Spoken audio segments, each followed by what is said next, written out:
Este es un contenido de Uninorte Académico. Suscríbete, aprende y comparte.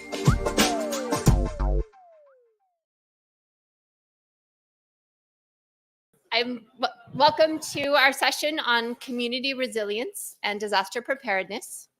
Our session co-chairs are first Gina Galindo, who is an associate professor and head of the Industrial Engineering Department here at Uninorte. And her research focuses on disaster management, humanitarian logistics, and analytics applied to migratory phenomena. Our other co-chair who couldn't join us is Pablo Méndez Lázaro. He is an associate professor at the Department of Environmental Health at the University of Puerto Rico. And a geographer by training, Pablo works in very multidisciplinary space in working on natural resource management, coastal management, and in particular does a lot of work working with community groups and nonprofits in ensuring Puerto Rico's resilience to disasters. So with that, I will turn it over to Gina for some opening remarks.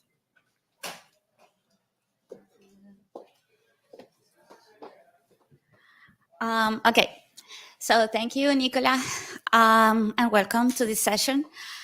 I'm very excited to have this session. This is the last session, and it's on purpose because, as Daniel said in one of our meetings, this session about community resilience and disaster preparedness relates a lot with all of the previous sessions that we have had in this symposium.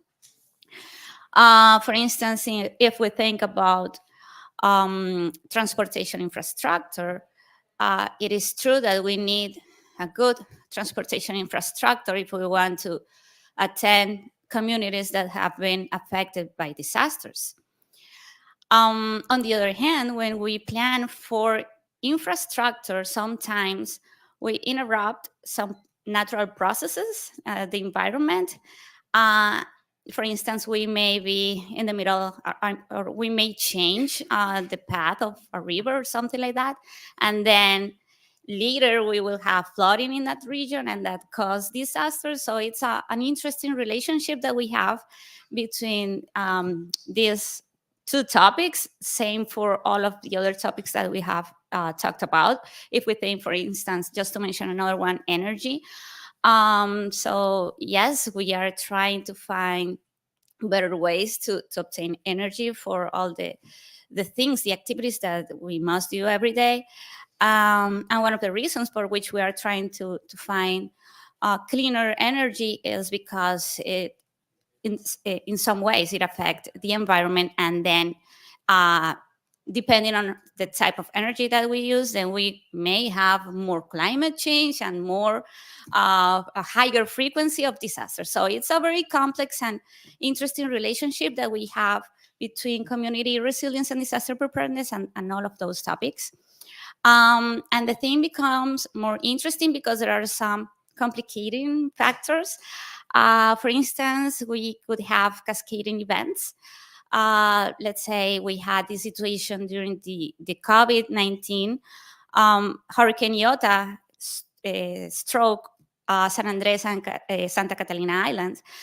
So in top of having to deal with the COVID emergency, these communities were also hit by this hurricane. So these type of situations are not uncommon.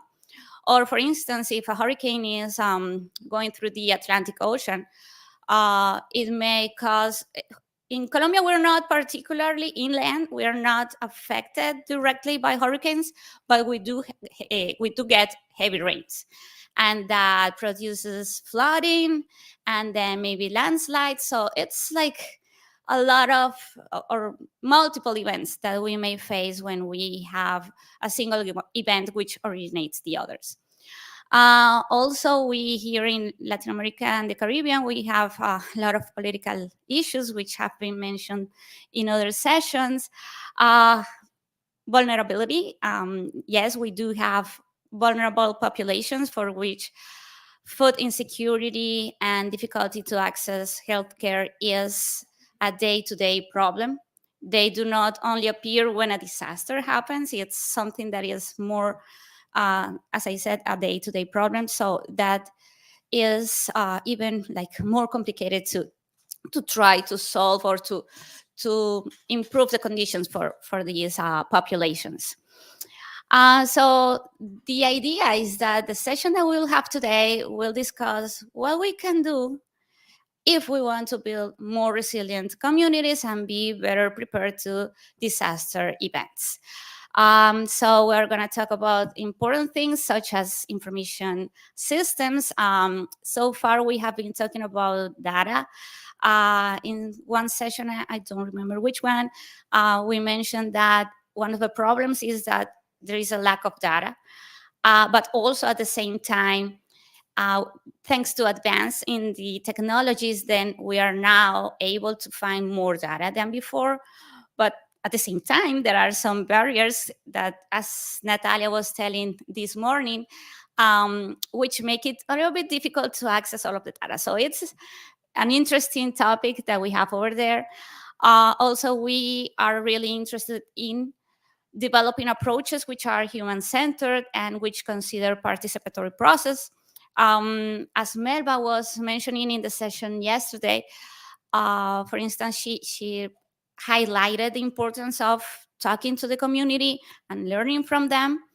And also, on the other hand, we need to guide the community in the things that we have learned so far, as Gabriel was talking about this morning when he was showing how he has communicated with the community about the dengue situation in Peru. And the idea is that we have like a holistic perspective in which we are not centered in a single aspect, but we want to consider a lot of dimensions.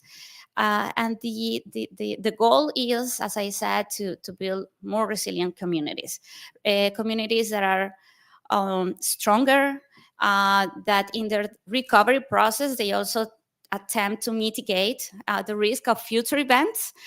So yes, this is the main goal, and things that could help our early warning systems and more robust information systems and things like that. So I'm just gonna stop there, and I would like to welcome.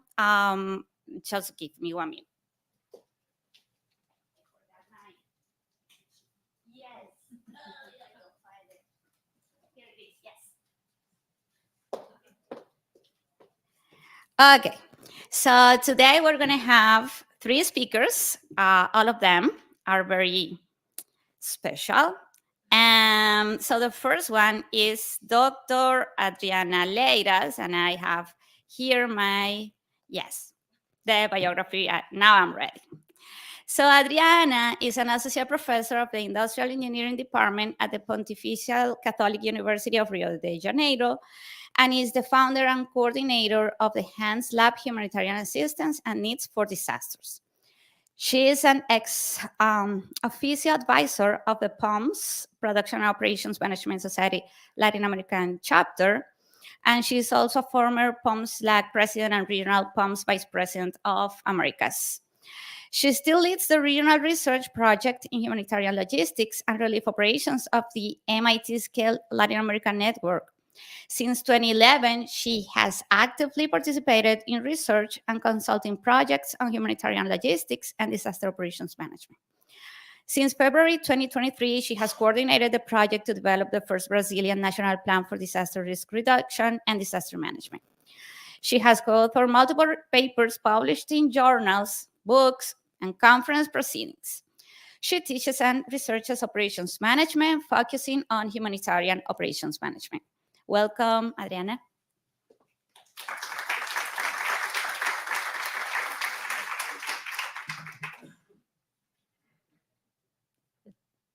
Is this working? Oh, okay. Thank you, Gina, for a kind introduction. And thank you for inviting me to be in this session with some well-known colleagues. And also I thank you, Uninorte and National Academy for organizing this event and put us together, give us an opportunity to talk a little bit more closely with some people of different areas. We're even some bubbles. So the people I previously knew here were the ones I usually meet in operations management conferences. As Gina said, I'm a Adriana Leiras. I'm associate professor at the Industrial Engineering Department at the Pontifical Catholic University of Rio de Janeiro in Brazil. I founded the HANDS Lab 10 years ago. It's focused on humanitarian assistance and needs for disasters. I've served to the profession in many ways. I work with Production Operations Management Society. I'm a former president of POM's Caribbean Latin America chapter, and also a former regional VP Americas.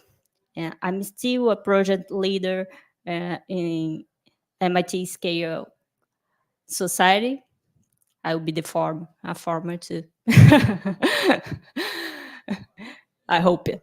And I've also served in editorial process. I'm associate editor of the Journal of Humanitarian Logistics and Supply Chain Management, and editor-in-chief of Production Journal. You are more than welcome to submit your papers. I hope to see your papers there. Before we go into the topic of this talk, I want to let you know you are developing the first national plan for disaster risk management and disaster risk reduction in Brazil. This is planned in a law of 2012, but only last year we start developing this national plan. This is the first one, and as you can imagine, it has been difficult and challenging.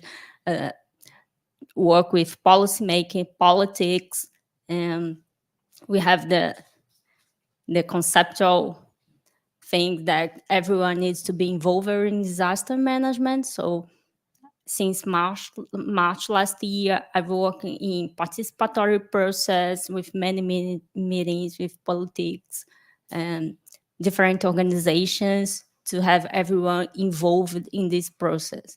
This engagement is essential to have a plan that will be used, will be implemented. Otherwise, you can have the best plan academically, but no one will adopt it.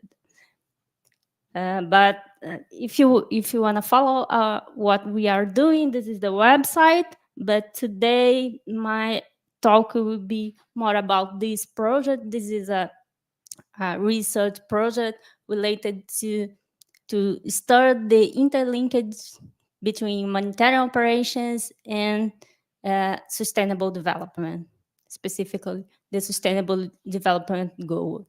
And it touches in different previous presentations you saw here: food security, climate change, related to disasters. So I'm glad to see we are now everyone is connected in a way. So in 2015, the United Nations adopted the 2030 Agenda for Sustainable Development with 17 Sustainable Development Goals. The SDGs are a call for actions towards a more sustainable economic growth, social protection, and environmental protection. And they formulate the guiding principle of leaving no one behind. This principle highlights the need for humanitarian actions for helping the developing countries to meet the targets, the ambitious target of the 2030 Agenda. So it's connected. More than that, the SDGs replaced the MDGs, the Millennium Development Goals, because the MDGs lacked integration and policies, integrated policies, strategies, and implementation effort. And based on that, we can say that the SDGs are linked to each other by design. And they represent a set of global priorities of interdependent objectives. So, for example, if we have a policy to fight hunger, we can also have some gains in fighting poverty. But we may have some challenge in, for example, environmental issues. If these policies relies on pesticides, monoculture, and so on. Additionally, we have climate change bringing additional challenge, cascading effect, compounding risks, and bringing more disasters. And disasters hamper sustainable development and pressure for more humanitarian operations. So policy interventions can bring synergy, but also trade-offs. Disasters may cause poverty, hunger, and slow down economic growth. We still have other simultaneous crises that lead to setbacks for the SDGs. Ukrainian war, COVID-19, for example, brought health issues, but also lead to more poverty, more food insecurity, more negative impacts on water and sanitation, and also slow down economy. And all of that are related to the specific SDGs. And pressure for more humanitarian operations. I borrowed this figure from the Sustainable Development Global Report last year, and as we can see, we are behind the schedule. We can see almost no green bars. So we are globally behind the schedule. But what means to be behind the schedule globally? Some nations have more challenge to achieve the goals than others. So some of them are more behind the schedule than others. All of that, pressure for help, for aid, for some nations. In addition, we have some SDGs and humanitarian operations interlinked. Humanitarian operations focus on life saving may lead to increased waste, dependence, emissions, because we focus on saving life in a short period of time. But development intervention can also lead to inequitable and unfair allocation of resource and poor community involvement. So this project, this ambitious project,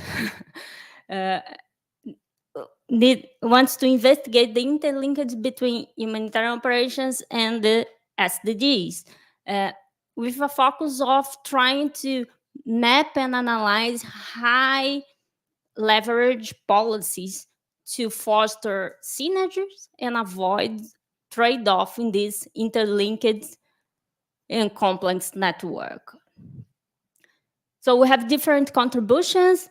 First of all, we look to the problem in a holistic way, in an integrated way, looking to all SDGs together and relations with humanitarian operations and disasters.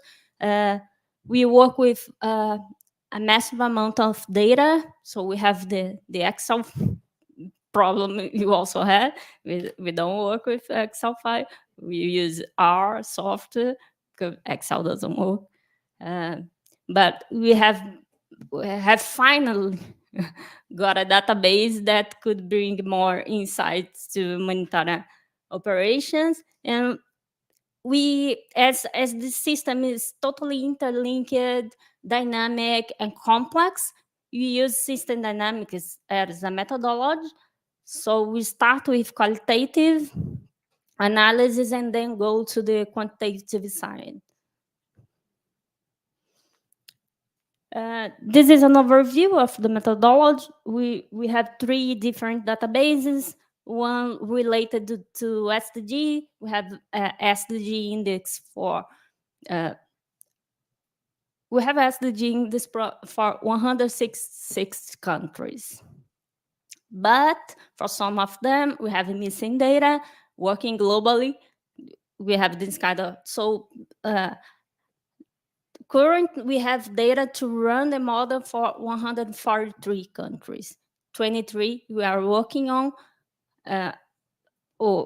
with this missing data to try to have more count, but 143 is a good number. We also have investments in humanitarian aid in different projects. The investment data covers 94,000 activities in different projects, different donors, private ones, multi-institutional governments in different countries, and represent around $94 billion. And we also look at disaster indicators globally, number of deaths, damages, and so on. We use a machine learning classifier to classify investments in different SDGs. So we relate how an investment may have impact in different SDGs, and put all together in a model, in a simulation model. Then we have some scenarios and test these scenarios to try to gain some insights. These are the data. The Sustainable Development Report provide free available data. We also use OECD data related to investments in humanitarian aid for 3 different sectors: emergency response, construction and relief and rehabilitation, and disaster prevention and preparedness, and also disaster indicators related to deaths, economic damage, and so on. This is how our data look like. Our data represent the 17 SDGs over time. We use 10 years of data from 2012 to 2022 so far. We have investment globally in different sectors, and that graph there represent how we combine the 2 databases, align investment per sector with the different SDGs. I don't expect you can read, just to have an idea on how we work on that. As the SDG system is highly interconnected, we have 17 SDGs, 165 targets, and 232 indicators. We need to choose an entry point to these systems to make the problem manageable. So we choose the humanitarian operations as entry points, and based on that, we start building a causal loop diagram with different hypotheses based on literature.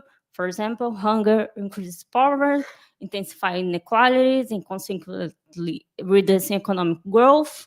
With no economic growth, no jobs are offered, increasing poverty, and reducing inequalities. You can improve sustainable cities and communities.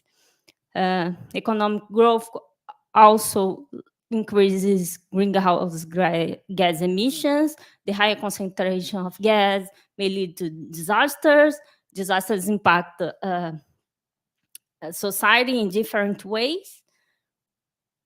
The more disasters we have, we need humanitarian aid, we need climate change adaptation actions, and if we have less disasters, if you have more actions, we may have more less disasters, depending on the preparedness and mitigation strategies.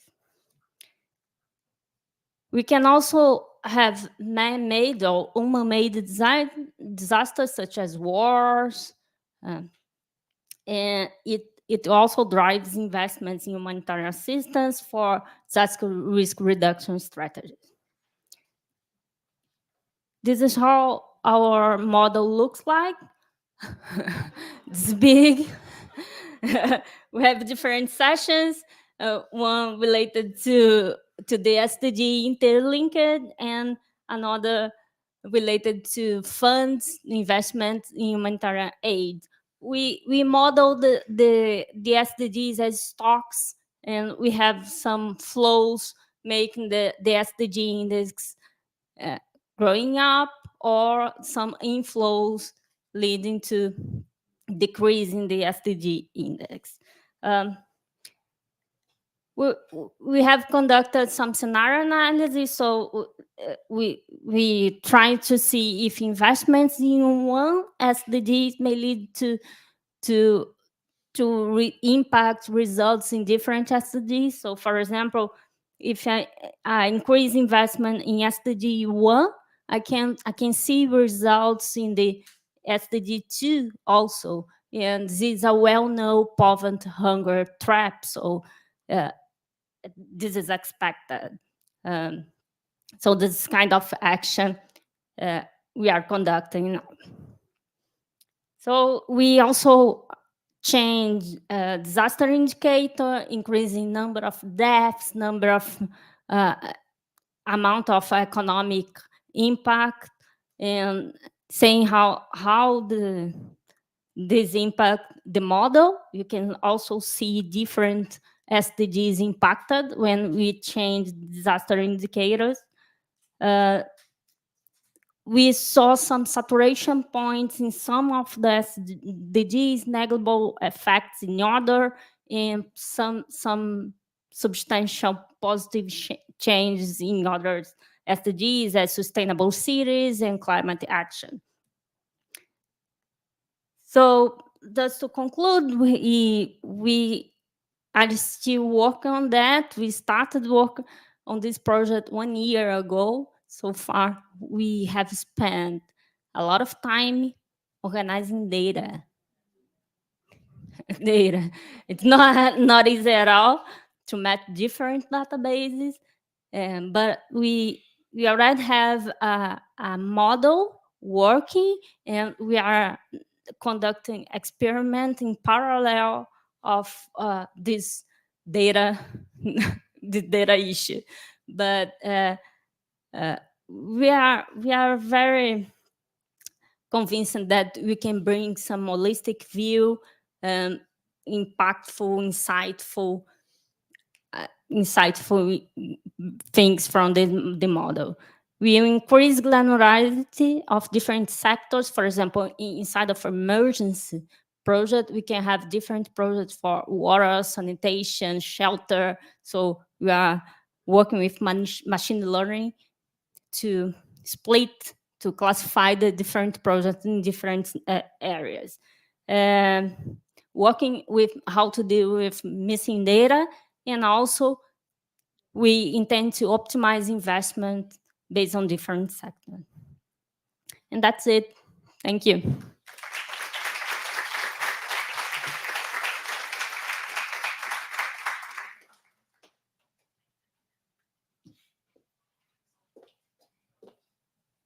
Okay, thank you, Adriana. And I forgot to mention earlier that, as Nicola mentioned, this session was co-chaired by Pablo Mendez, who unfortunately couldn't be here, but we will let him know anything and how nice everything went. So now we'll have here Dr. Johanna Maya. She is assistant professor in the Department of Supply Chain and Information Systems at Pennsylvania State University.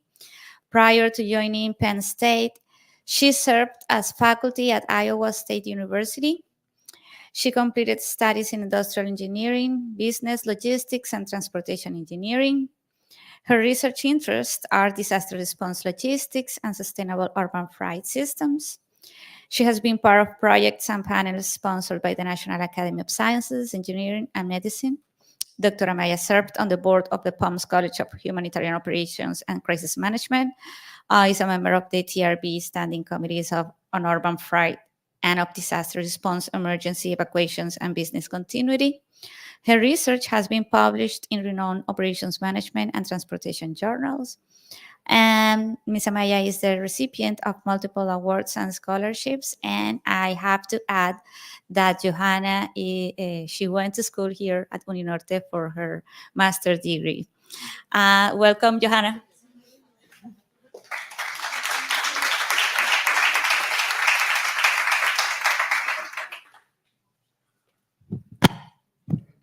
Good morning. I can still say good morning.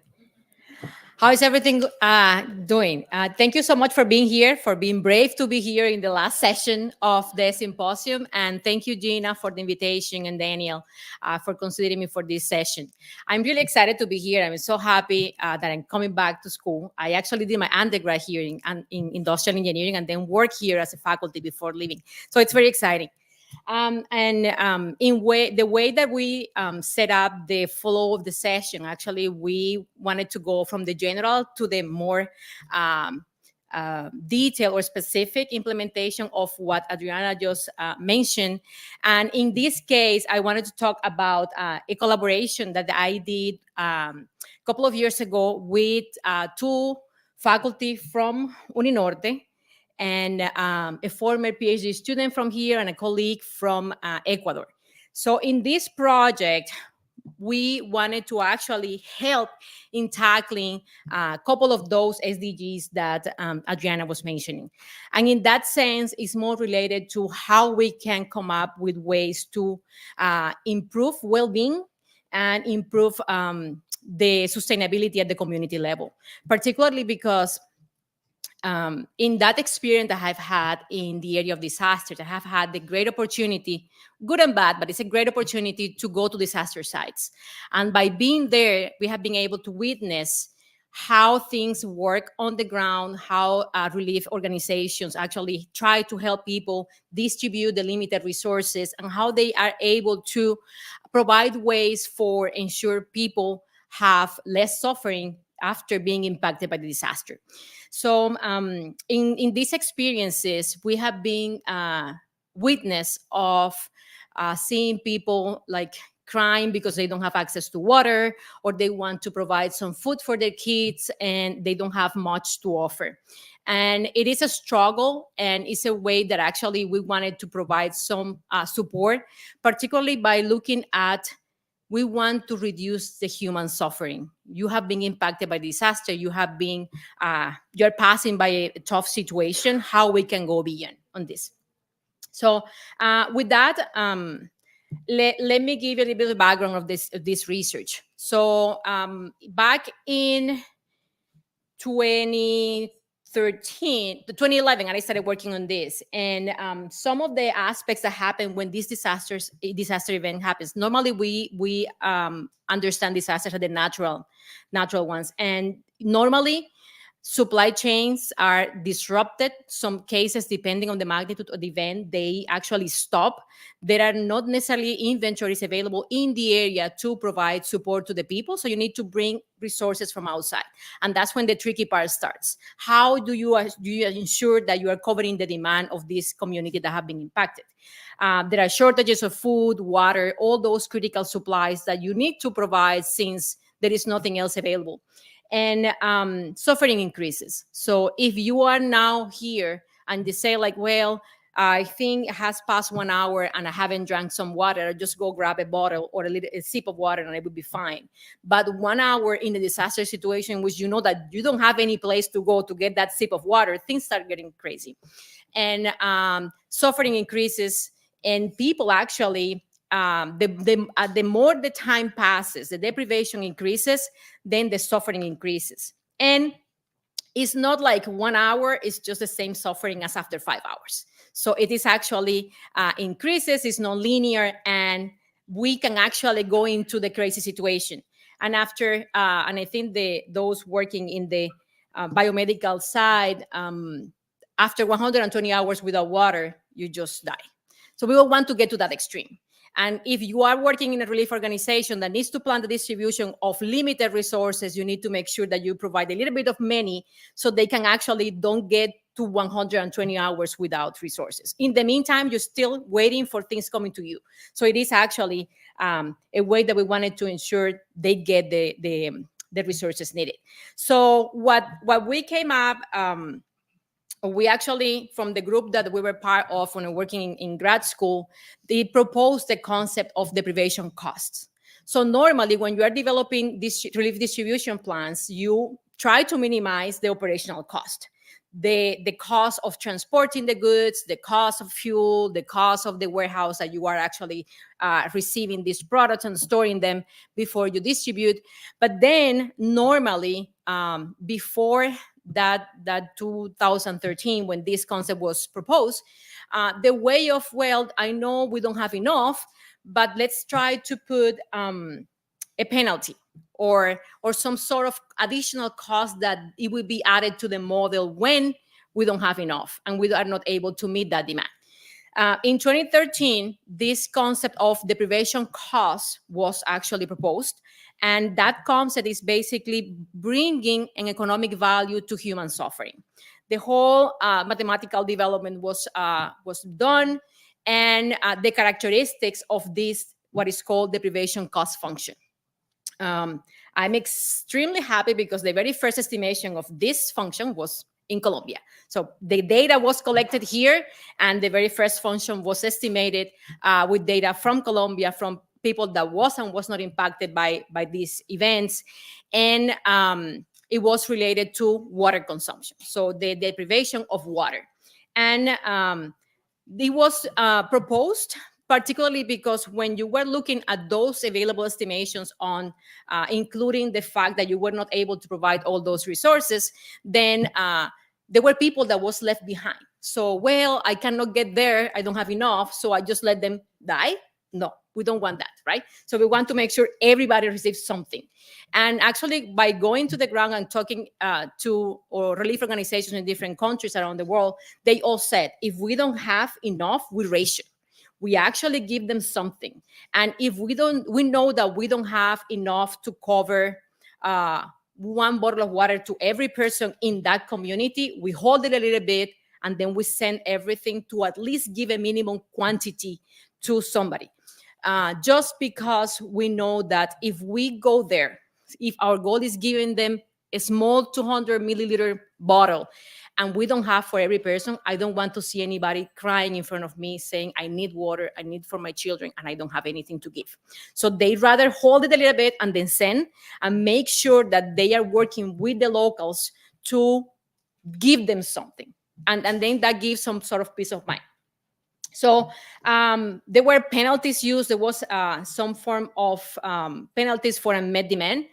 And when we started working on this estimation, it was to use either discrete choice models, that is just basically, it's very well known and methodology in transportation. You provide people with scenarios and they make a choice. And then with that data, we estimate the models. Or the other way is like, if you are under this situation, how much would you pay?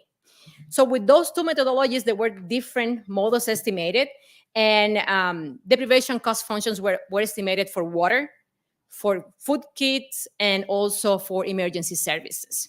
So the data was primarily coming from Colombia. But then looking back at those places that we have been, we thought that there might be something else. We cannot just assume that people in Colombia behave as everybody else in the world. There are different aspects, cultural aspects and perceptions that, or preferences that could be part of this. And in that way, we thought that we need to think more about the people. It could be that I need to develop some form of relation in advance to those events so that they can actually be more prepared. they can actually be in a trust relationship with those that would be actually providing the resources. And then if they are more prepared, at least they will know what they can do in the meantime when the response arrives, right? So what we thought is basically that the deprivation costs that we have known for a while, that they only are impacted by the deprivation time, the time without the access. It's also influenced by latent variables such as the trust in the relief agents, the level of preparedness of the community, and also the risk perception of those in the impacted areas. And that one way or another, that influences the deprivation cost or the willingness to pay for accessing these limited resources in the midst of the disaster.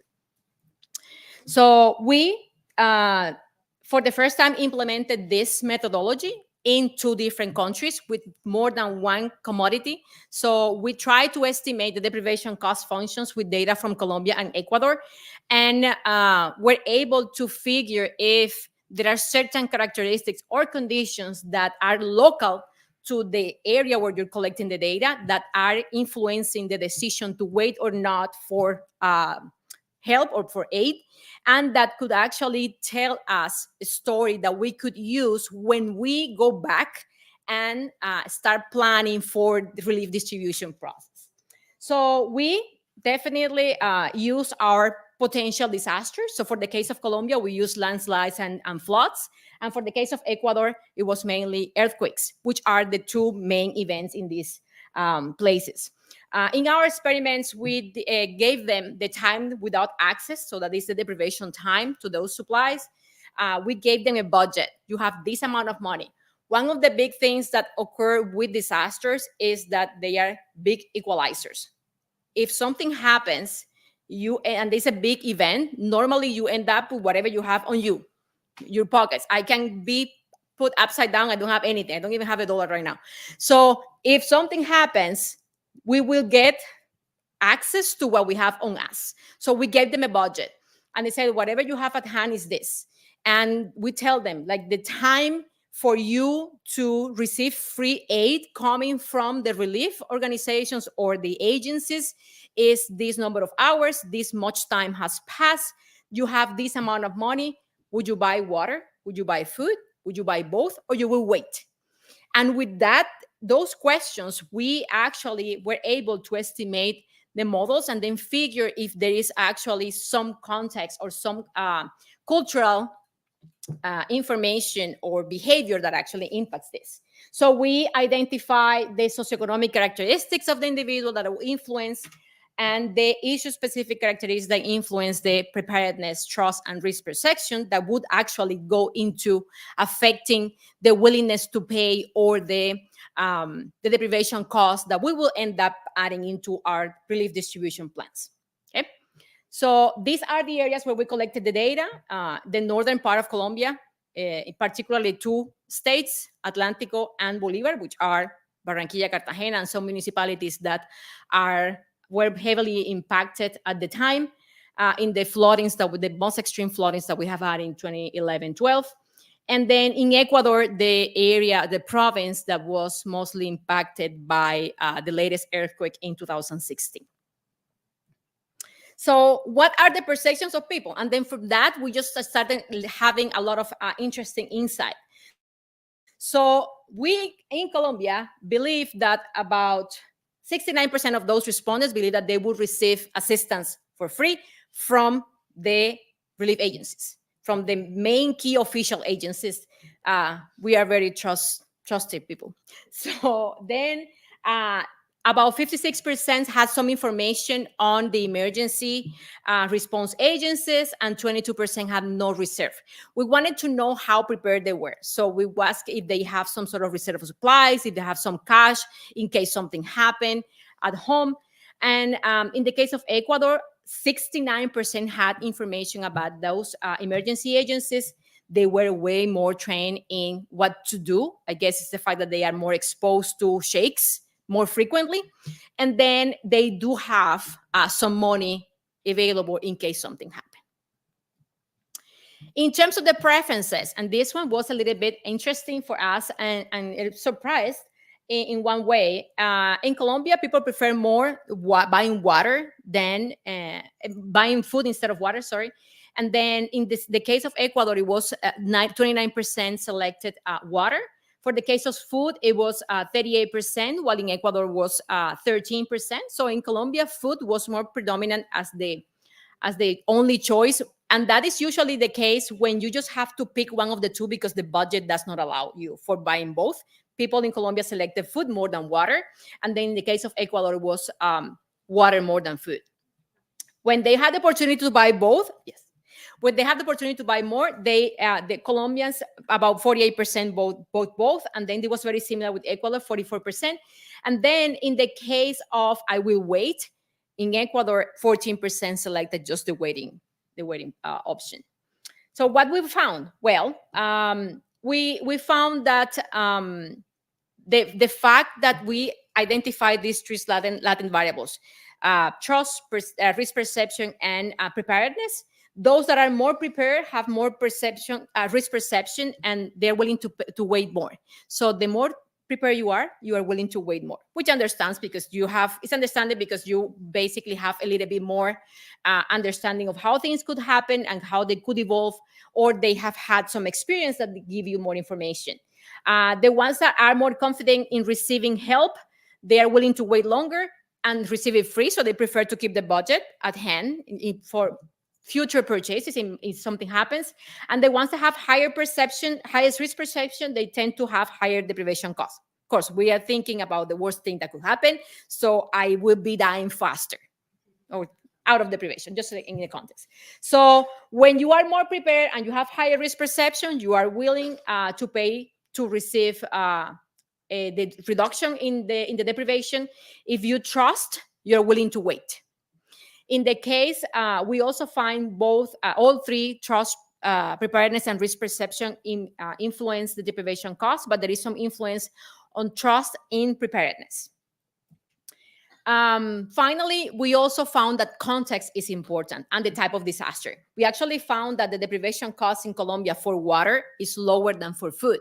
And we associated that to the fact that normally our events are related to rain, so you can have more access to water. In the case of Ecuador, the fact that it's an earthquake, it's very hard for them to access water if it doesn't rain or if it comes available from somewhere else. So that's one way that we can actually identify the differences. One of the things that we actually identified from the purpose of developing the relief distribution plan is, and we have seen it that from the FEMA plans, normally you distribute water and then you distribute the food separately. Actually, if you put them together in the distribution, it will reduce the suffering in both ways. And it's not necessarily for you to do multiple trips to the same zone if you are actually going to deliver both. And of course, it was a way to confirm for us that the data should be collected in the area where you're developing those plans, because it has some contextual information. There is more appreciation, as I mentioned before. In Ecuador, they appreciate water more than food.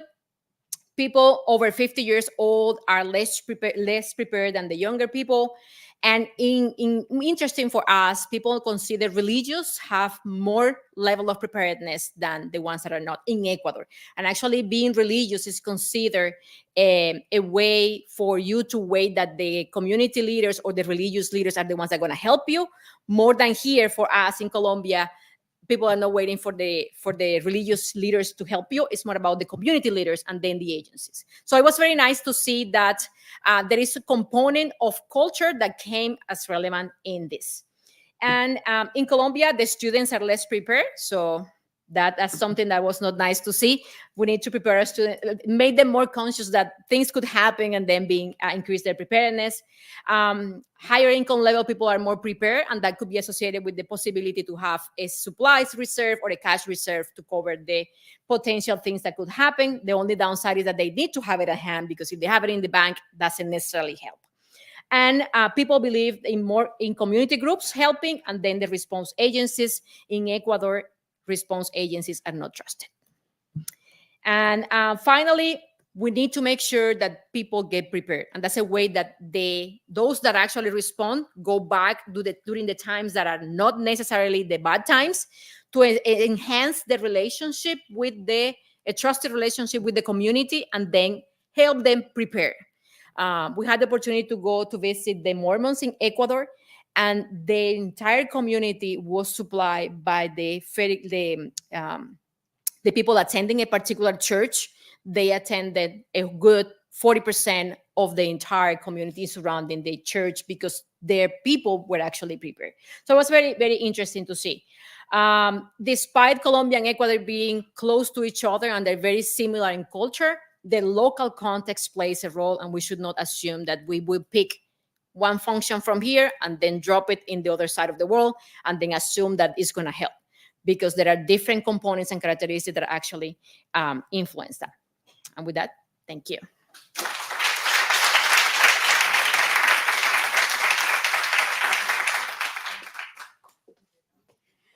Okay, thank you, Joha. And we are now moving to the last speaker of this session and of the symposium. Her name is Soledad Gastambide Arandes. As an experienced urban and environmental planner and policy expert, Soledad has made significant contributions to both governmental and nonprofit sectors. In her current role as a Senior Program Officer, Chief Resilience Officer at the Foundation for Puerto Rico, Soledad directs the whole Community Resilience Planning Program, overseeing a diverse team and providing executive-level expertise in organizational programs and government relations. With a decade of experience as the Environmental Policy and Government Relations Coordinator at Para la Naturaleza, Soledad has been instrumental in advising environmental policies, leading multi-sector alliances, and developing key policy briefs. Her earlier roles include serving as a policy analyst and transportation justice coordinator in Brooklyn, NY, and as a geographic information system analyst in the Municipal Office of Land Use and Planning in Caguas, Puerto Rico. Soledad holds an MA in Urban and in Environmental Policy and Planning from Tufts University and a BA in Geography and Anthropology from the University of Puerto Rico. Soledad is recognized for her dedication to community resilience, environmental conservation, and sustainable development.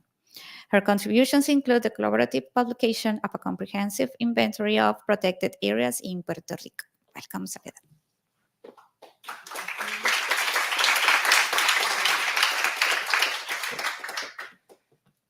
From my background, you can see that I've been quite interested in all the things that have been talked about today. So I know it's hard to be the last one, and I will try to be quick. I am not presenting research. I am presenting more from a practitioner's point of view of a project that I am currently working on in collaboration with the Puerto Rico Department of Housing as part of the recovery process.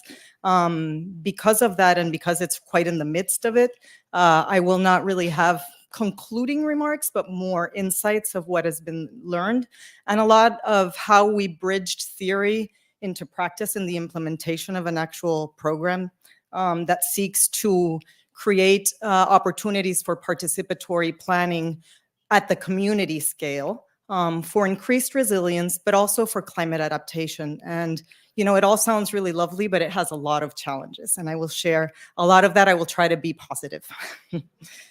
To give a little bit of background, as some of you might know, Puerto Rico suffered back-to-back hurricanes in 2017, Irma and Maria. One of them entered as a Category 5, pretty much devastating the island. It crossed the whole island.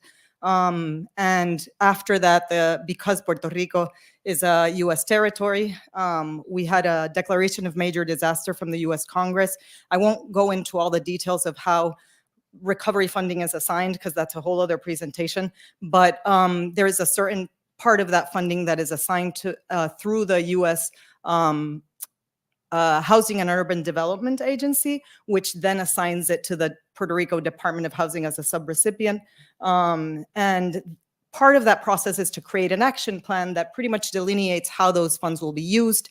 the whole community's resilience planning program, which I refer to along as WCRP because it's a mouthful, was part of that action plan from the very beginning. And for me, I was not still involved in this at all. And it was quite surprising because I come from a background that really believes in participatory planning. We've heard about the importance of engagement, and Puerto Rico. And again, for those who know planning, we talk a lot about engagement, but usually planning participation tends to be, at least in Puerto Rico, very pro forma, right? Oh, you have a plan.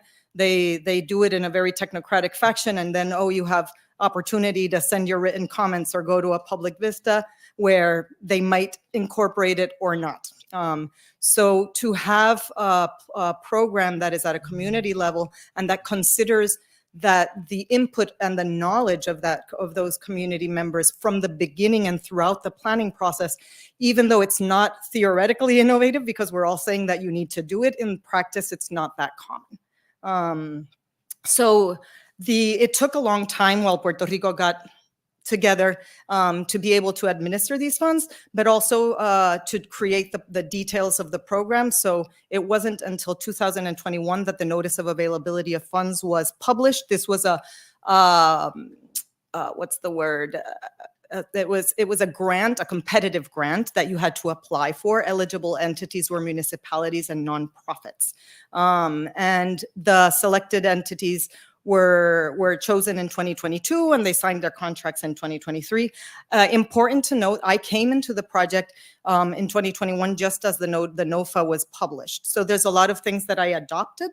And I think that the fact that, and another thing that I should mention is that Foundation for Puerto Rico had a collaborative role with the Department of Housing because they had this program, but they didn't quite know how to implement it because they didn't have the experience, right? So it is interesting per se, the collaborative approach to designing and implementing the program per se. So what is the WRC program objective? Is to support community participatory planning processes, to identify strategies and actions that address their needs and strengthen their resilience to adapt to future threats, right? I just thought of this picture while I was listening to you. We need water and food. So what is a community resilience plan? So the basic purpose is the process, but also the result is a plan, pretty much. And a plan that presents comprehensive solutions to strengthen communities' capabilities to prepare, respond, recover, and grow in the face of future threats. This is a classic resilience definition. Considering, but important, it is that they should consider existing risks and vulnerabilities, and I'll go into that a little bit further. How did we envision the community resilience plan? Is a living document that is developed through a predefined methodology somewhat. We aspire that it be collaborative, that it involve both residents but also other stakeholders, and that it presents solutions that come from the community. And that, of course, it's set to the degree possible a course of action for implementation.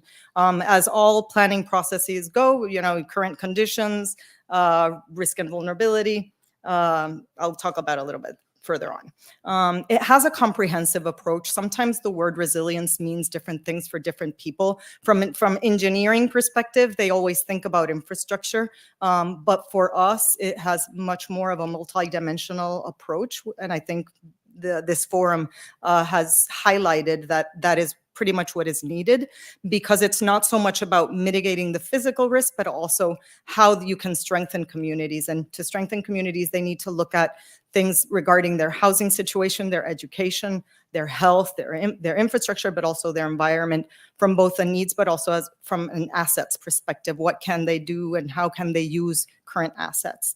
The way that it was designed, and another thing that I should have mentioned at the beginning is that federal funding for this type of program is through reimbursement. So that means that the entities that applied to the program needed to have liquidity or access to credit to be able to access those funds. Not only that, you also need to have experience with federal funding, which has very high compliance standards. Those of you from the United States know what I'm talking about, and it's quite complex. So from the beginning, there's a bit of an equity issue in terms of the fact that there were some organizations in Puerto Rico who may have had better experience with participatory planning and with community, but did not have access to be able to implement it. And I don't think there was an understanding about that to create better alliances between those that may have, who could have been fiscal sponsors and that sort of thing. So important to note that.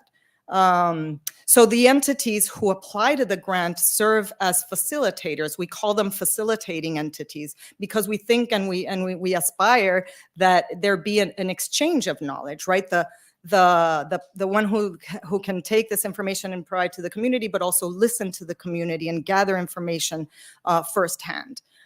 So we designed an approach to promoting participation that includes horizontal and fair relationships, that creates a committee, a working committee of residents from the beginning of the process.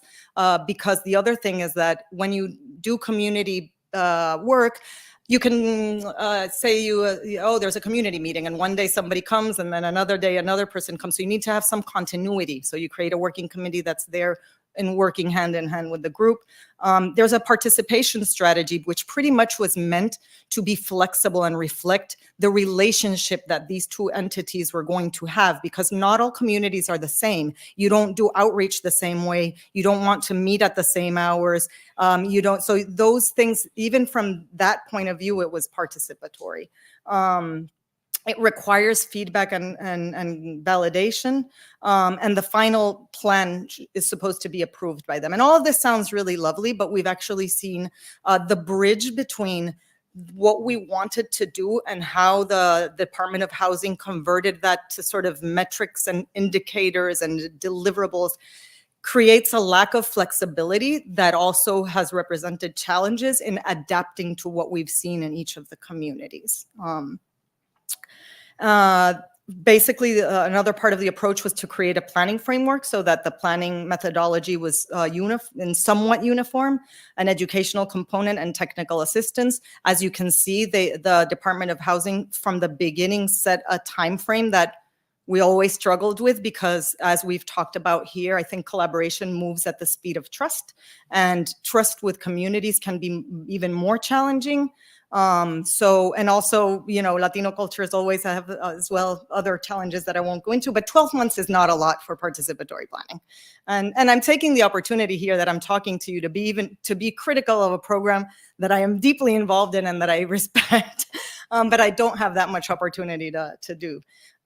So Foundation also had a role in outreaching and letting eligible entities and communities know that there was this opportunity. We did a very robust communication strategy with special events and whatnot. We had 62 applications, which I don't think the Department of Housing thought was going to happen. It was a lot, but of which 20 were selected, but only 17 were signed in. So you're seeing here, there's 6 municipalities, 8 NGOs, and 3 academic institutions, which are technically NGOs, and that's why they were eligible. And the number you see are of the plans that they're doing. So one entity may be doing various plans. We have some that are doing up to 10 community resilience plans. And I say communities in between because the definition of community was also quite interesting. We managed to get, when you think of a community, and this is also a presentation in itself, is what is a community? But we included both the geographic community, but also communities that shared vulnerabilities. So as you can see, there's one organization at the end called Coalición de Coaliciones Pro Personas Sin Hogar, who is actually doing a resilience plan for homeless populations, which are often a very super vulnerable population that is forgotten. So we're happy that at least we had one community that's not geographic. And the other challenge we had with municipalities is because of politics, they wanted to do very broad geographic areas. And we've really learned that to do robust participatory processes, if the area is too large, it's hard. There needs to be a sense of shared identity in the communities that are working together. This is the distribution. The other thing is that there's a broad diversity of types of communities. We have urban communities that are middle class, rural, in the mountain, very dispersed. We have a public housing that's managed by the municipality. We have a building. So there's all types of different communities represented, which is quite interesting. So we created a lot of program tools in support and towards the implementation, which included data, participation, and planning tools, including a community intervention manual, which was about ways in which you could gather primary data from the community. We created the planning framework, which is a methodology that establishes the planning process. We tried for it to be uniform enough, but also flexible so that each group could incorporate their own methodologies in collaboration with the communities. That has been mixed success in terms of that. And of course, community participation as a cross-cutting subject that goes throughout the whole planning process. And then there's milestones for tasks, objectives, and monitoring. The core of the product is a risk and vulnerability analysis. And we defined, while risk usually, as I mentioned, focuses more on the physical aspects, we really wanted to include the aspect of vulnerability, which touches more upon social components and also existing stressors or conditions that may be affecting the community and that make them less strengthened to withstand or to recover. And some of those can be root causes, including poverty or inequality, but it can also be social factors or even biological factors, which we've seen a lot in terms of like age or chronic diseases. So it's important to understand those within the context of the community to think about the vulnerability. The analysis has an input where we seek for them to think about what was their experience in the past at a very specific level of community, even geographic scale within the community. What are the threats of climate change? And what are the existing threats, stressors? I'm not going to go into all of that, but we provided matrices for them to prioritize and to think about these things. And I think we've had various levels of success, and I'm going to basically because the people who are doing this had never done it before. Some of them had experience in participatory planning. Wow. Okay. And others, probably not fair because I'm the last one. Anyway, not all of them had the experience that we thought they would have. We provided a lot of examples for them to use. For example, in this one, we seek for them to include implementation aspects and to also think about co-benefits. And the same thing here, right? When you're prioritizing, don't just think about the action per se, but also think about equity or think about how it impacts the environment. We were talking about trade-offs in the previous presentation. That's what we want them to think about and to think about implementation. We created interactive maps, included a portal for indexes that creates resilience index for the 6 areas. I invite you to look at it. A lot came after that where they did other forms of this, but this is quite interesting. We created an educational module that I'm quite proud of. It has 4 units. It was more for the community, though I have not been able to evaluate how much it has been used. I know that the participating entities do use it. The videos are used a lot, but we also had snapshots of like the intersection between housing and economic development or education and health. So they understood not only these things as boxes, but the interrelationship between them. And things for them to reflect on. We have been providing a 3-tier technical assistance, Foundation for Puerto Rico, where we do individualized case management with the subrecipients. This is our role now after we did the educational modules and all the other things that I've showed. Specialized technical assistance, which is more one-on-one based on the needs that we identify, but also capacity building workshops on a variety of subjects. We've changed from giving more traditional, we've tried to do very hands-on practicing workshops where they advance the work that they have to do. Now we're moving more into dialogues and sessions of like ideation. I just wanted to share a couple of photos so that you can put a face on some of the things that we've seen. There's so many. This is 79 plans, so the scale of this is pretty mind-boggling, at least for me. Currently, this is sort of the status of where they are in terms of the milestones. So most of them, in a way, it's just starting. So some of the challenges, I think I've touched upon some of them. Resilience as a greenwashed concept that people don't quite grasp. In the case of Puerto Rico, it was quite politicized because everybody was like, oh, Puerto Ricans are so resilient. And then people were like, I don't want to be called resilient. I want you to help me be better prepared. There's a generalized distrust. This is a government program, and a Department of Housing, which doesn't have a great background. So, it's hard. There's frustration and doubts.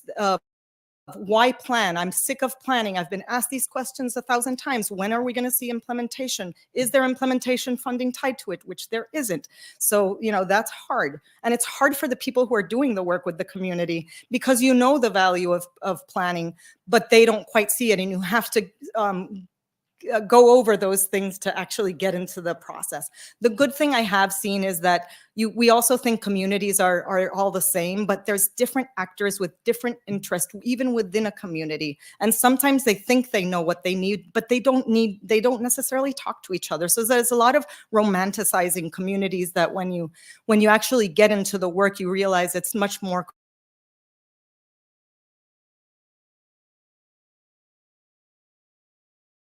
that was interested only, or the fishermen are interested in the fish, and suddenly they're talking to each other, and there's value in that. The time frame for implementation, I already mentioned that.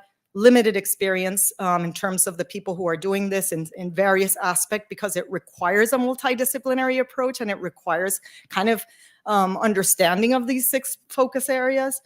Representation and inclusion and diversity. At the beginning, we wanted to see these community groups have women, and it doesn't work like that with this time frame. It's like the voluntary person who wants to be here, we're happy that they are part of it, and it's not necessarily representative. So, and of course, what I think I've mentioned a few times is that we don't have a formal evaluation of this. I don't have a structure of gathering data about the process per se. I am hoping to build a little bit of that now in the final end of this. So it doesn't have a formal research component. As I said, there's value in the process. I think we're learning so much. I am learning so much with this. I think there will be a great source of information about what are the community needs and their risks and vulnerabilities, and what were the prioritized actions for good or for worse. We've already had moments where you're like, are you sure that's really what it's important for you? But that's what it is. There's an opportunity to learn, to expand and replicate all of this because it's public. The planning framework, for example, the educational modules, all of it is public. It's on the website. Anybody can grab it and adapt it. I think it's also building social capital and strengthening community organizations, particularly in communities that weren't previously organized. The increasing understanding of climate change, and this is really important, and I haven't mentioned it, it's been really rough. Going to a community that lacks basic things and trying to tell them, you have to think about the future, and climate change is really hard. It's nearly impossible. And that's the truth. So any of you who are working there, you need time to do other things. You need to fix certain other structural problems to actually get into the conversation about climate, or really, really tie it to something that they're living. It's not that they don't believe in climate change, it's that it's not their priority. And the other thing that I think is great is that there's a bunch of planners and a bunch of very young kids that are actually doing this. They're not that great at it, but they're learning so much because doing participatory planning requires design. It requires communication, science communication. It requires a lot of the things that we're talking about here. And that is an art in itself. And it should also be taught in terms of anyone who's doing planning work and that aspires to do participatory planning. So with that, thank you very much.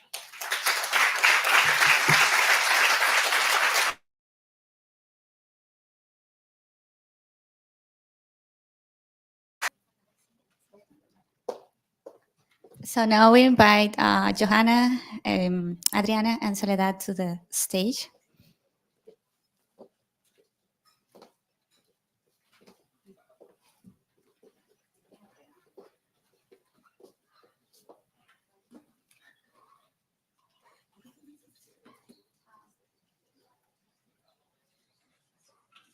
Okay. So I don't know is there any question, or everybody wants to go for lunch? Everybody wants to go to lunch. We do have questions.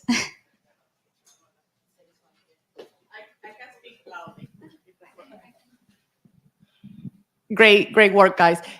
Just Soledad, I was curious about health, and because it seems preparedness of infrastructure was something that you were mostly interested on, but I see that you have some data about health and how that influenced your thoughts on the planning for preparedness or resilience of the community.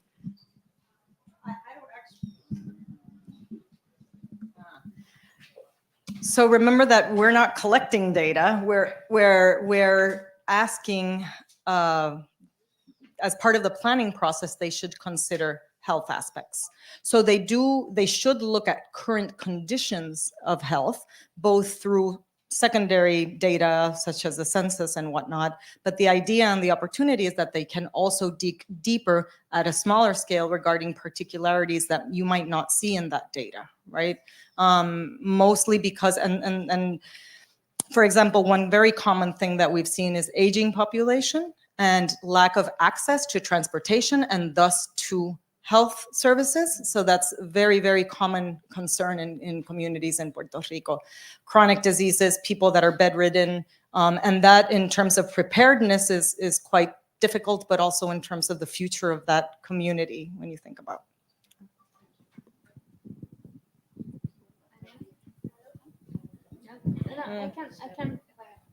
I can add something. Not about the talk the theme of my talk, but related to the national plan we are developing in Brazil. We start to have this type of participatory model and process. This is for us is completely challenging. It's a different area. When we go to a workshop in different cities, we had workshops all over Brazil, and with different people, different culture in the same country. So it's a challenge. I saw your presentation saying, oh my God, so much work. Okay, there is another question over here. Yeah. Hi. Okay. Great presentation. Loved it. My question is for Joanna. In relation to the makeup of the respondents, right, who took the survey, like, was there inclusion of like vulnerable groups, like people with disabilities? I wonder if there were any interesting experiences or perspective that came out from that, if they were included, and also if there's any difference in the perspectives of male versus female as it relates to risk and preparation and everything. Thanks. Yeah. Okay. Thank you. So we, number one, we didn't actually list any particular characteristics related to disability. And what we actually went to the areas to collect the data was looking at people that actually was and was not impacted by the events. We did not collect the characteristics if they were actually having any disability. Actually, that would be a good one to add later in the future. Yeah, I have never used that question in a survey, which is very interesting. And then in case of male versus female, we found that women, yes, we are more aware of the risks. However, we prepare less. And that goes particularly in our culture that we are not the ones making the decisions. So for the case of female, they are thinking about what could happen. If they have kids in their household, then they do also think about it. If they have elderly at home, they also think about that. They prepare more. They are more aware of the risks, but they are not necessarily more prepared. So that's a part where we can actually try to add more into the conversation, how we make this, provide more resources for them to be more educated and prepared, or at least to make the decisions, because they know what they have to do in some cases, but they are not necessarily the ones that do it. No, nothing. Okay, yeah, we have a question over here, but I don't see. Okay. Thank you for the presentations.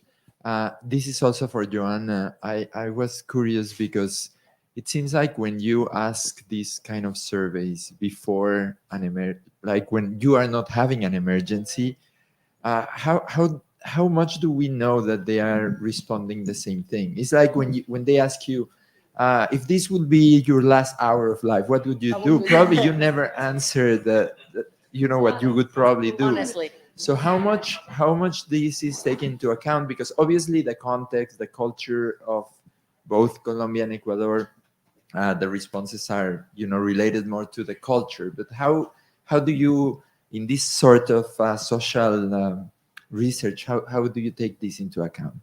Yeah, so in discrete choice modeling, that is called hypothetical bias. So we are trying to reduce it. I would say we will not eliminate it. We actually setting up the particular situation in which we tell them, this is where you are. We let them know in advance. We need you to answer as honest as possible, trying to put yourself in the shoes of being that situation.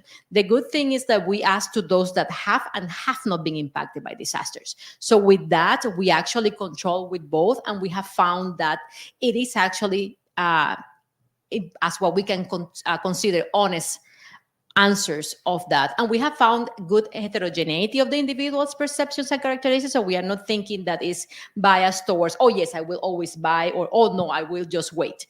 So there is actually a good way to for us to have been to capture the perceptions and attitudes of the people, even though they might have not been living the event at that particular moment when we are collecting the data. I would add that in my experience also, in terms of perception of what are the most important hazards, it has a lot to do with recent memory. And I'm sure neurologists or psychologists know about this, but we had a really bad drought, and I participated in participatory process. Everybody was, drought is the biggest thing. After the hurricane, nobody mentions the drought, so there's a very short memory in terms of your experiences and perception.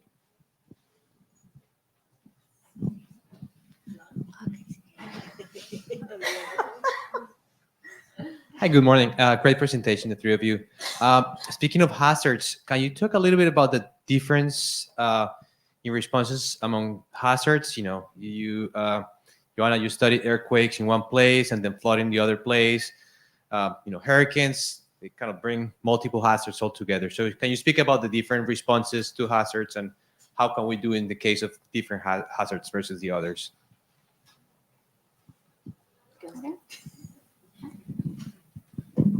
So in the case of the research I presented, we look at different disaster types, but much more on the financial side.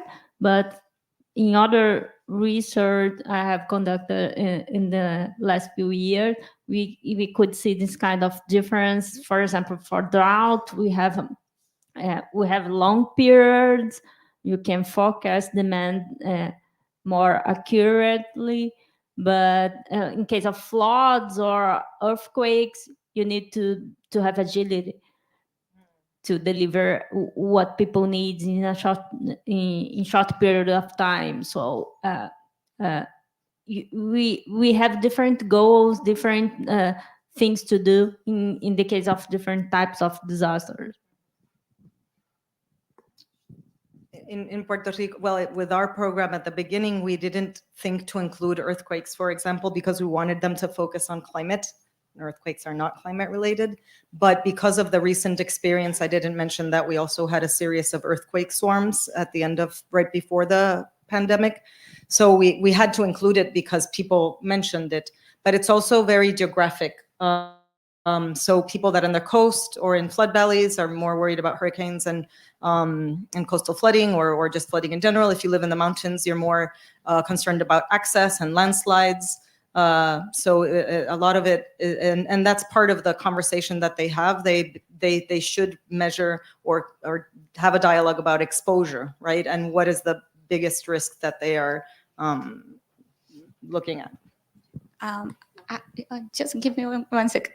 I'd just like to add that regarding that question, there are things that are common when you are trying to deal with these type of events, but definitely there are other things which are specific for the type of disaster. So I think it's really important to take the time to understand the situation, the problem, the things that are around that context.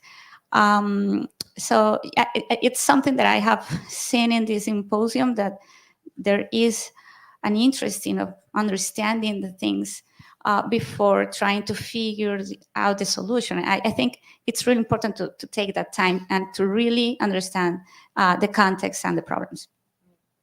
Yeah, just a couple of things to add to that is one, as Adriana mentioned, earthquakes or hurricanes require rapid response, but it's also related to the impact, how big or how severe the event is. Just because the more people you have impacted, the more resources you need and the faster you need to act, because it could be that you lost an entire town due to an earthquake, and then you need to rescue people, you need to try to extract as much as possible, and then enter with the resources for the ones that are alive or provide shelter to those. While in a hurricane, you might find like that you have to rescue from the roofs, which is something that happened in Puerto Rico, because they just had to get there in order to be rescued from the waters. They cannot go out, they have to actually be flown, things like that. So it all it goes with particular characteristics of the event, but also the impact, how massive it is, and what the level of resources and the level of escalation the resources needed. Okay, so I think we have time for one more question, or if there is, okay, yes.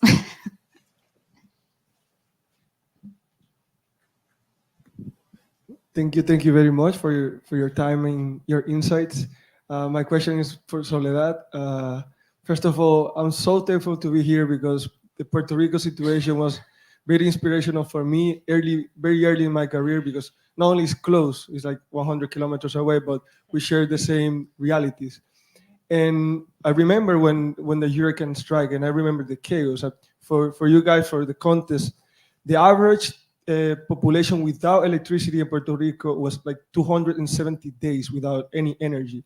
And I'm wondering, like, for the fund allocation, what was the response? Like, how do you prioritize which communities where the funds were going, or what was the initial ideas for the government to, if the whole country is on crisis, who do you help first, and why? Like, I don't know if I can give an empirical answer to that. I spent 2.5 months without electricity, and I lived in Old San Juan, which is the capital of Puerto Rico. You said 2 months? 2 months. Yeah, about 3 months almost.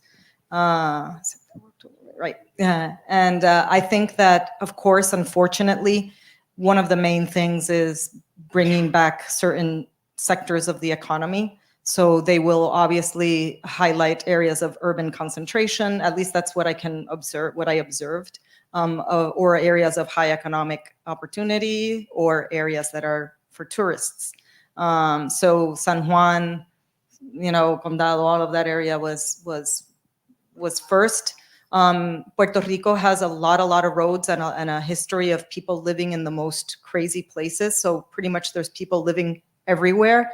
So the electricity, it was hard to fix in very remote areas. So unfortunately, I think that those areas were the ones who stayed further and further and further. And that's why we had so many communities that even were a year without electricity, because they had to focus more on urban concentrations.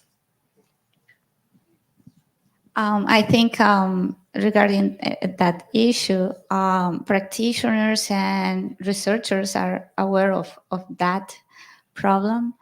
And from our side, from the academic side, we're trying to include equity as an important variable or factor or objective to be considered to try to avoid situations in which some populations are, let's say, like favored instead of others. So yes, that's we are worried about it and trying to include that type of considerations into our approaches. And I would add that also in the recovery process, for me, it seems like an obvious low-hanging fruit to focus, for example, on energy resilience or sun renewable energies in these places that you know you won't be able to reach so fast, so that you are prepared for that. So I think that's it. I think everybody wants to go for lunch. Thank you so much.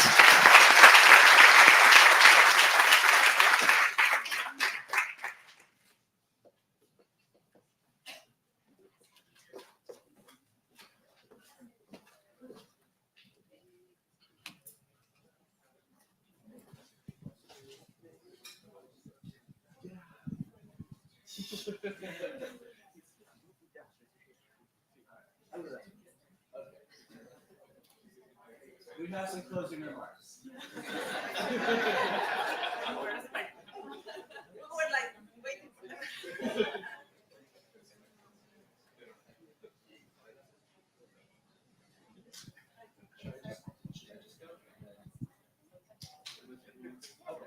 New plan. I'm going to give closing remarks, and we might have other closing remarks.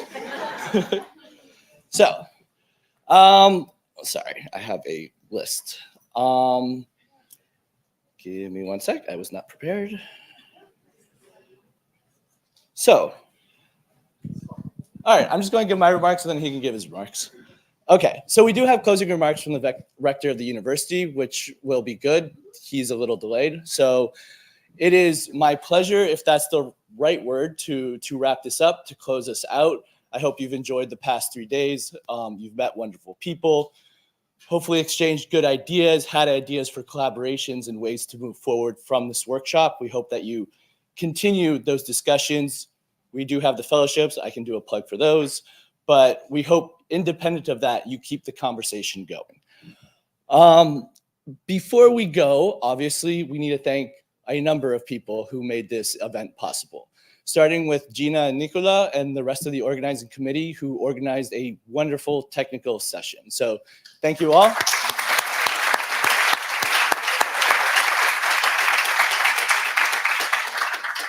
Next, and I think you will agree with me here, Uninorte, just across the board, has done a phenomenal job of partnering with us on this event, making everything possible, the logistics.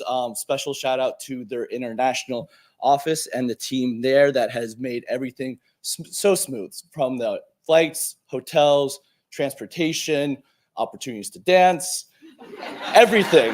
They have done a great job. So I just quick shout out to Maria Angelica, Wendy, Fiola, Vanessa, Acadia, Carolina, Angela, Gian, and everyone from the international office. Thank you.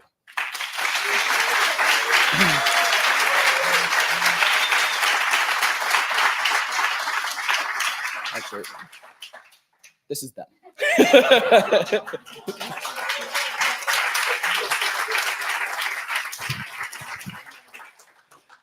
I also want to thank the students. They've been instrumental in guiding us around. The little posters have been fantastic, but they've done such a great job of just handing out mics, guiding us throughout the event. I hope you've had a chance to interact and talk with them as well. I'd also like to thank Maria Amalia Jubes, who has coordinated them. So thank you very much.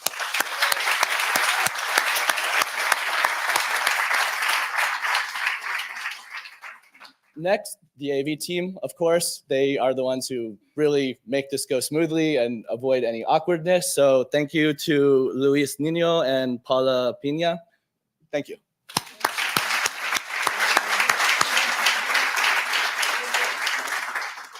And last but not least, on Uninorte, I have to shout out for Gina. She made this all possible. She initiated the discussion. She said Uninorte would be a fantastic partner on this. We should explore it. She started the conversation and really is the reason we are all here today.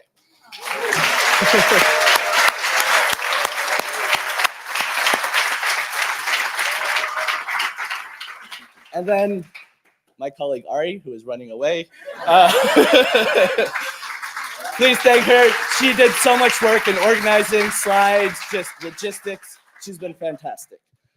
And that is really it. We really see this, and me.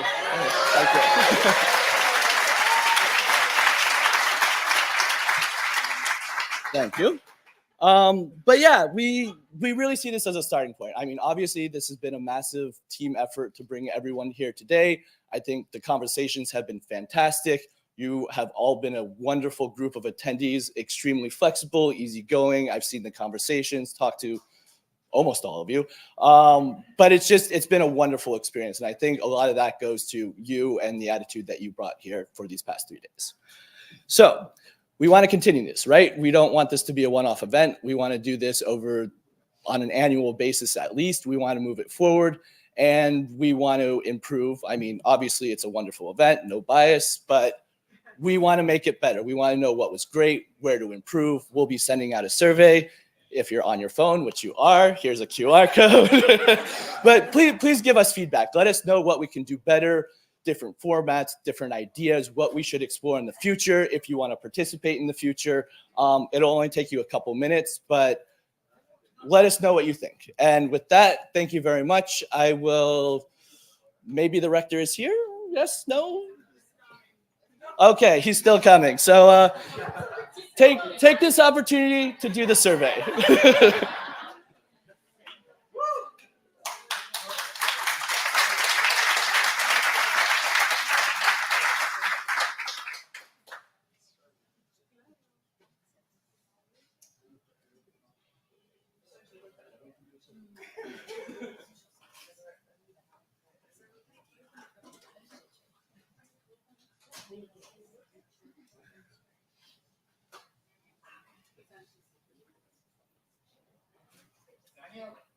Where is going to be the next? You tell me. Room?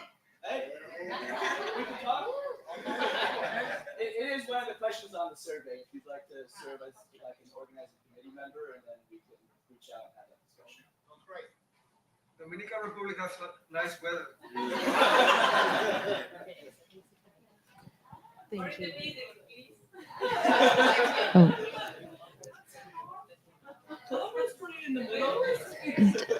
Daniel, I'm not sure if we can take the opportunity of this moment to say back to you, thank you so much for the very well thought and planned event. I think it has been an amazing multidisciplinary and transdisciplinary meeting. We are very used to go on academic meetings that are dedicated only to our field, and here having seen this forum of conversation about the region has been highly impactful. I'm very glad for the book that you did. So that means we will continue making network through emails and having in mind persons that have presented here amazing databases, websites, repositories, resources that are definitely useful. In my case, I am already needing them, and the ISC is also open for you to find the opportunities of repeating these forums and thinking about starting young academies in our countries. I think integration is something that you have acknowledged here, and I deeply appreciate your invitation, me personally, and for the opportunity of seeing this great gathering of excellent experts in the region. At academic level and at logistic level, you were amazing. Thank you so much. Thank you.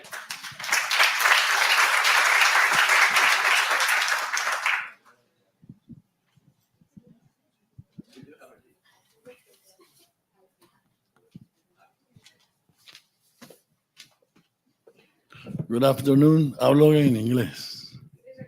Good afternoon to all of you. It's an honor to be here. We are very happy in Universidad del Norte to have had this first Connections to Sustain Science in Latin America symposium.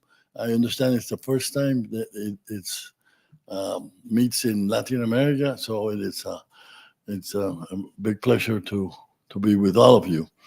I should mention that this university was founded by a North American, a U.S. businessman who describes himself as a gringo barranquillero because he was born in the United States, but he grew up in Barranquilla. The Parrish family, Carl Parrish Sr., his father, was an engineer from Iowa. And he, in early 20th century, Parrish Sr. came to Colombia. He was involved in gold mining initially, but then he established himself here in Barranquilla in the 1910s, where he started a civil engineering construction company that constructed the new neighborhoods of Barranquilla, which was at the time the only new city really in Colombia. It was a booming town, and he constructed many of the buildings and many of the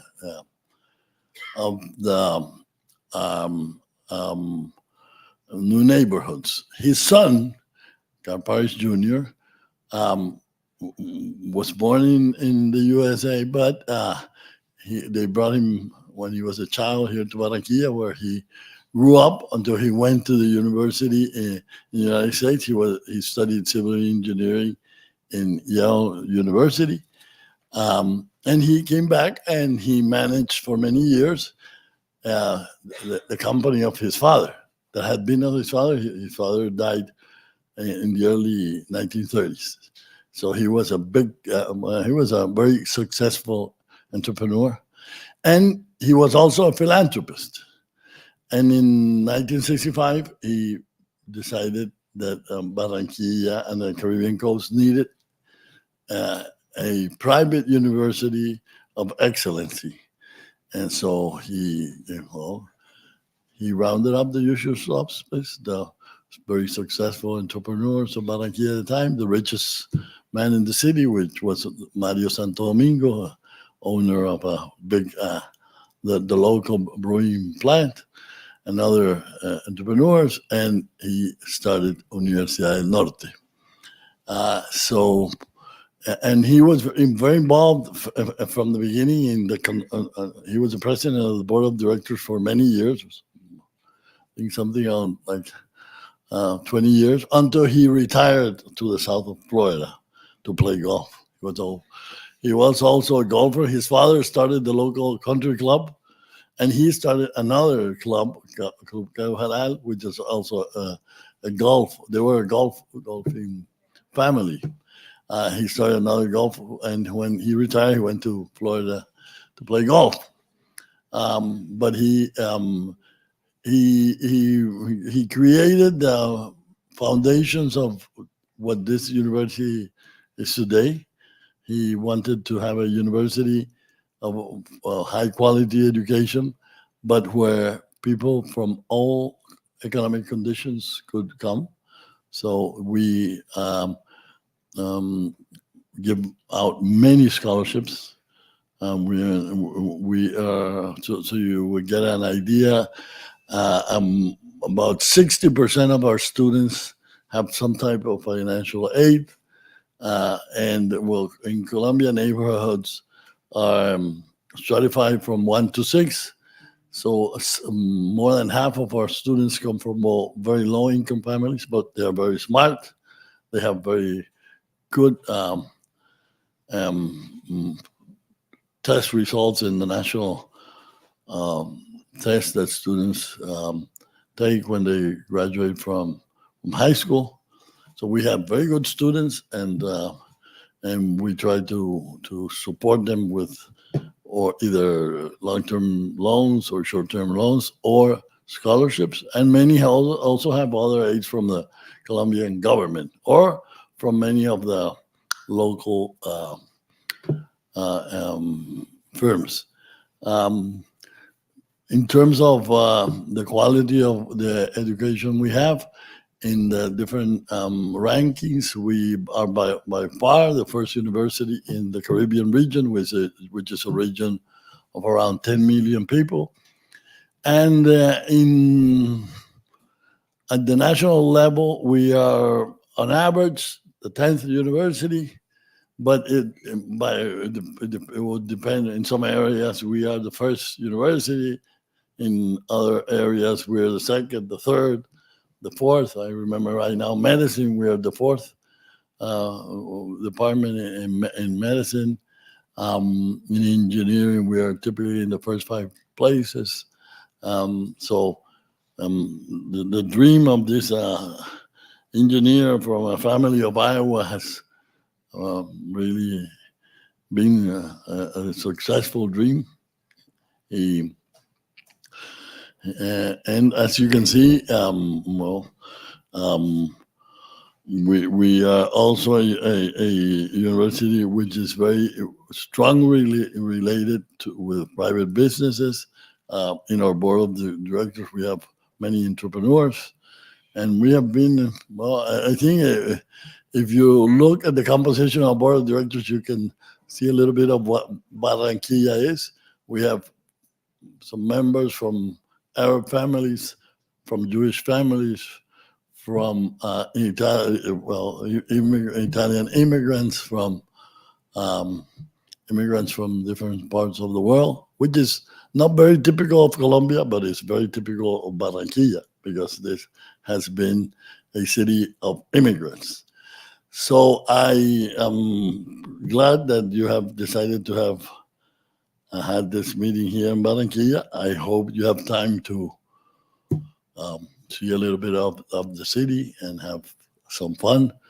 And I look forward to, that you come back to Barranquilla and to Universidad del Norte. So thank you very much. We are delighted to have been the host of this meeting. Thank you very much.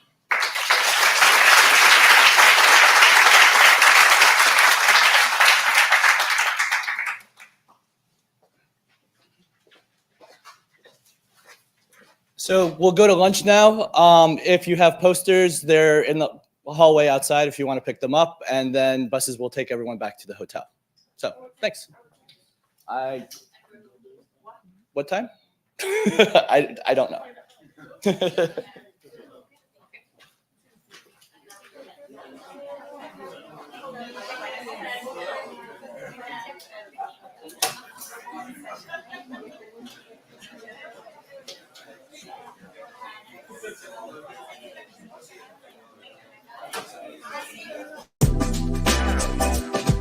Explora más contenidos de tu interés. No olvides suscribirte a nuestro canal.